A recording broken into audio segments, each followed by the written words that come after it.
Okay. இப்போ என்ன நம்ம வந்து பார்க்க போறோம் அப்படின்னா, மல்டி லெவல் இன்ஹெரிடன்ஸ் பத்தி நம்ம வந்து பார்க்க போறோம்.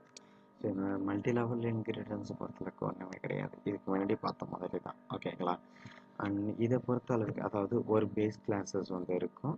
ஸோ அதுக்கு கீழே ஒரு சப் கிளாஸஸ் இருக்கும். அதுக்கு கீழே இன்னொரு சப் கிளாஸஸ் வந்து இருக்கும். ஸோ இப்படி வந்து இருக்கும். ஓகேங்களா?